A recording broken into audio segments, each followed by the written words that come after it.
Hello and welcome to SMPTE Live 2019. We're here on the exhibition floor with our friend Nick Anderson from Creative.space. Hi, Nick. Hi. And Nick is representing both Creative.space and DigitalGlue. I think a lot of people are familiar, but maybe can you give folks a little overview of what you guys are up to and how you came to be? Yeah, so DigitalGlue, we've been around for over 18 years. We're a systems integrator.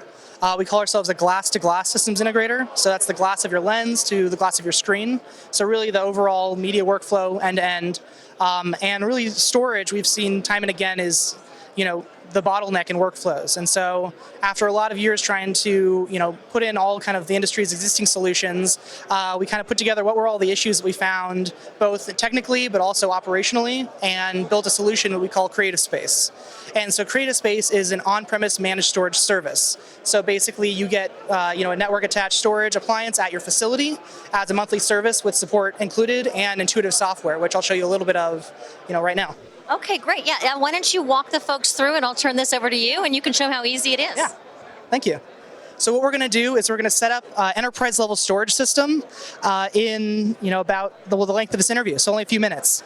So normally what you'd have to do is you'd have to have an engineer on site and they would get the storage system and they'd have to connect it up. They'd have to figure out which port to connect it into. They'd have to command line into the system. And really, on a Unix system, they have to, set up the ports. They have to know the IP address to connect it to, username and password, all these things which typically take 2 or 3 days of setup and a lot of rebooting the system. So we've taken all that, made it really simple that literally anybody can do it.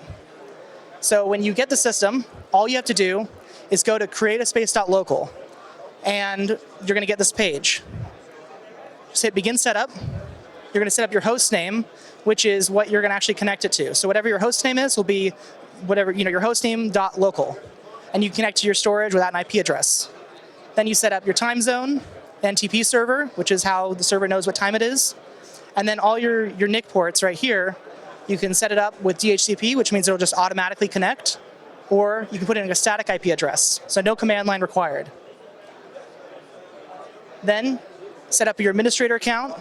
Most systems you're going to get, they give you, admin as the username and password as the password. And most of the time, customers don't change that. So obviously, whenever someone sets up a script to go and hack people, they're always going to put in admin and password as the first thing. So we don't do that. We've got a user management system built in, OpenLDAP.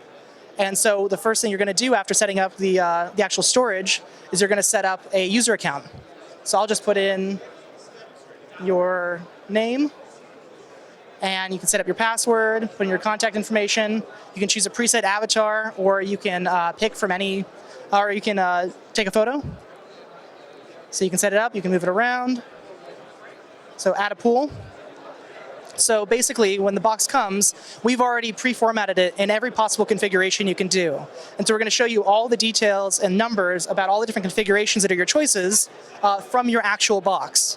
And so we have terabytes and TB. Most people don't realize that systems actually store all their data in TB. So whereas a terabyte is 1,000, a TB is 1,024.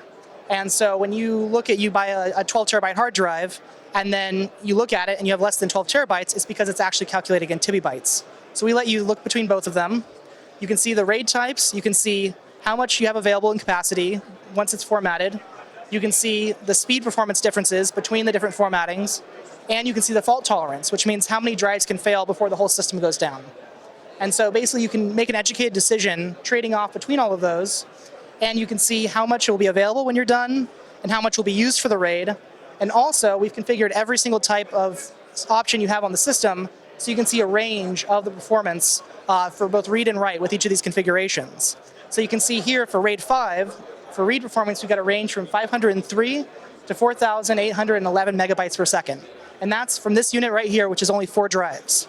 So that means that's the maximum performance you can get off of this system. So basically, once you pick your configuration, literally you just hit create RAID, system will reboot, and it's completely up and running. Okay, well, great. Thank you, Nick. That was a wonderful overview, and I hope you all enjoyed that. And I think that'll do it for us today. So this is Nick and I saying thanks for joining us, and we're signing off from SMPTE Live 2019. Bye-bye.